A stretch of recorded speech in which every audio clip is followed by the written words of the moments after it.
The unofficial podcast of the Family Medicine Revolution. Google FM Revolution for more details. So topic 2, advocacy. So we're talking about important stuff here, kids. We're talking about the survival of primary care, the survival of family medicine here at this broken healthcare system. About a week ago, my good friend Kevin Bernstein from the Future of Family Medicine blog, Google it right now. Well, maybe after the show. They celebrated their first anniversary of their blog, probably one of the most popular family medicine blogs out there, futureoffamilymedicine.blogspot.com. They celebrated their first anniversary, and Kevin put together a video, a creative little video there about Family Medicine Revolution.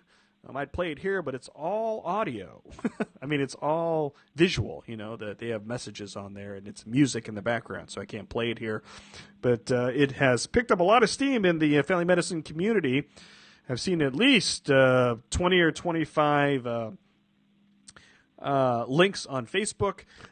They have had almost 1,000 views on YouTube of that little video. You can see it by going to FamilyMedicineRocks.com in today's post. But a few days after that, my good friend, family physician, superstar, Dr. Sarah Sams from here in Ohio, she recorded a video with the American Academy of Family Physicians talking about Medicare, talking about the Medicare payment system, the SGR, the sustained growth rate, I think it's what it's called. But it's SGR. It's like the payment system that nobody likes. That's been fixed numerous times in the past few months. And there is a due for a cut on December 31st of almost 30%. 30% payment to family physicians in primary care. And I was able to get the audio from this. You can see the video at FamilyMedicineRocks.com. But for you audio listeners, this is what the audio portion of Dr. Sam's video sounds like.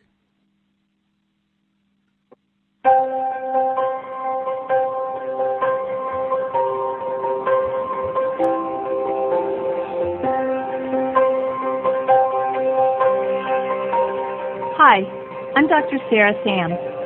I work in a small family practice, and every day I see all sorts of patients. Many of them are seniors on Medicare. I'm glad I can help give them the excellent care they deserve. But the SGR debacle has really taken a toll. We all know it's flawed. It's been patched 5 times in the last year alone. No other businesses operate under such uncertainty. Why should family docs be forced to? If Congress doesn't do something about the SGR by December 31st, family physicians, like me, are looking at a nearly 30% cut to Medicare payments. And they make up about a quarter of our practice revenue. The thing is, family docs are the most cost-effective kind. We catch and treat illnesses early and manage chronic conditions, preventing unnecessary and expensive hospitalizations. We already get paid less than other specialties. So when you're looking for places to cut the budget, don't look to primary care docs. Please don't take away our ability to care for the patients that need us most. Here's the bottom line. Unless the SGR is fixed, a lot of us won't be able to afford to take new Medicare patients, and we may be forced to stop taking care of some that we currently see. Some practices may even go out of business. A lot of people out there, mainly seniors, could lose their doctors. Don't let this happen. Fix the SGR once and for all. You can do this by 1, repealing it, 2, setting a temporary rate for the next 3 to 5 years so that different payment systems can be studied. And 3, within this rate, give primary care a 3% bump to sustain the most cost-effective type of physician. Help us keep healing. So there you go, kids. Still gives me goosebumps, hearing that. That is such a great job. Good job there, Dr. Sams, and also AAFP. And the interesting thing about that is that, I've been looking at the views on that, and it's only been a couple hundred, and something that I really want to try to emphasize to the family medicine community is that, everybody loves the FM revolution video, like a lot of thumbs up, a lot of cross posts, a lot of, yeah, rah, rah, rah. But there's really, it really comes down to is that the family medicine community, really kind of has to take a lesson from the Occupy Wall Street movement. Now, now that I put that out there, what do I mean by that? What they have done, what the Occupy people have done and what they're doing is that they are taking and they are turning emotion into action. Now, you may not agree with their action, but they are doing something, and I think the family medicine community needs to do the same. It's great to say, hey, we love your family medicine revolution video, it makes me feel good, but then what? Then what? Sarah Sams has taken emotion and turning it into action. She, has taken part in a video. She, I know, contacts her legislators on a regular basis. We, as family physicians, we, as a family medicine community, need to take that next step. We need to take that step in turning that emotion, that frustration that we have, or that elation that we have being family docs, and taking the next step, and we should be advocates for ourselves. If family physicians cannot advocate for ourselves, then who will, people?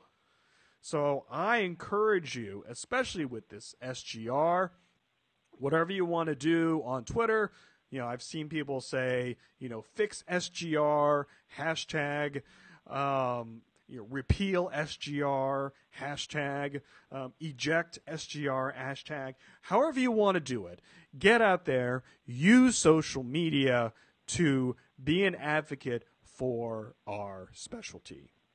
The last thing in this segment, I want to give a big shout out to my good friend, Dr. Jerry Tolbert, who's a family doc, and he started a podcast this week, and very excited for him. He's been on this show in the past as a guest, and he started his own podcast called Here's to Your Health, and he's talking about clinical topics. I have a little bit of a segment here from his podcast. You can get access to the podcast on their Facebook page.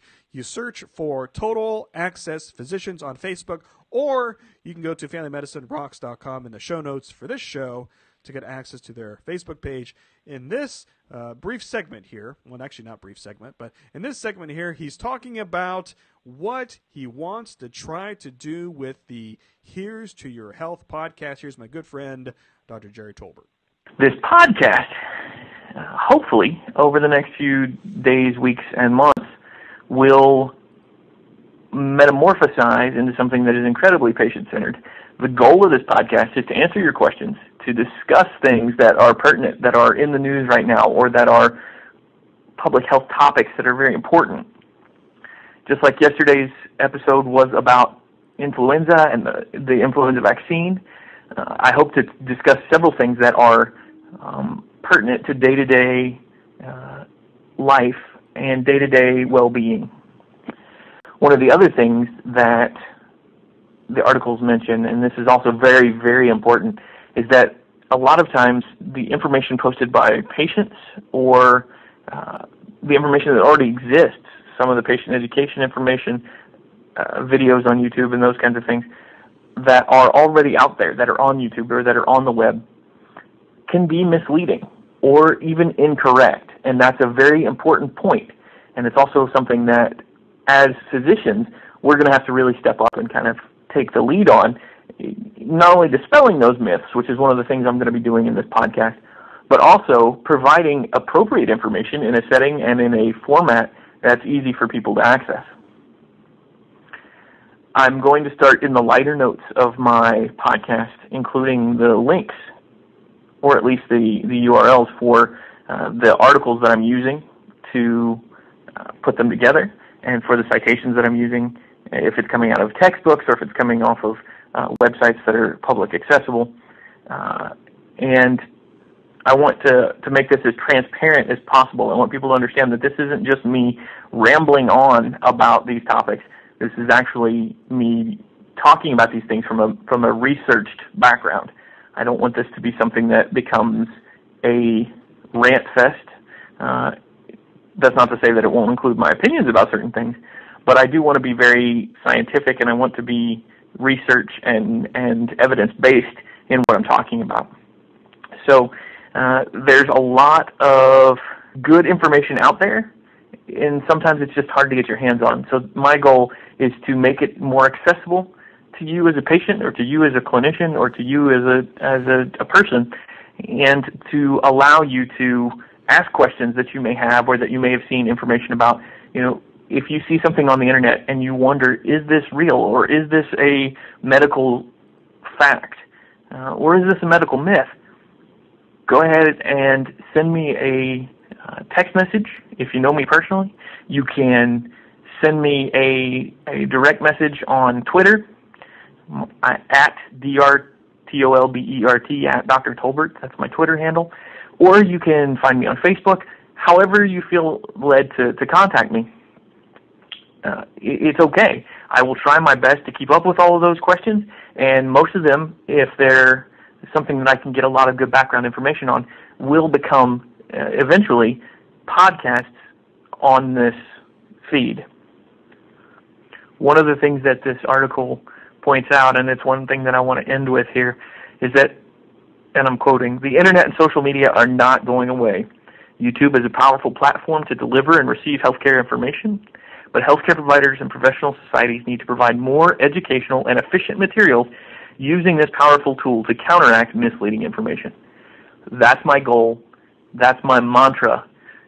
And that's what I hope to provide for all of you with this podcast. This is Dr. Jerry Tolbert, and here's to your health. Good job there, my friend, Dr. Jerry Tolbert. That is my goal. That is my mantra. Love that. Love that. The Here's to Your Health podcast. You can also find it on iTunes. Give him a subscribe there. Welcome to the Family Medicine Revolution, my friend there, Jerry Tolbert, and social media. We're going to take another break here. We're going to talk about, after the break here, the New York Times article, "Do Nice Doctors Make Better Doctors?" You're listening to the Family Medicine Rocks podcast right here on the Blog Talk Radio Network. We'll be right back.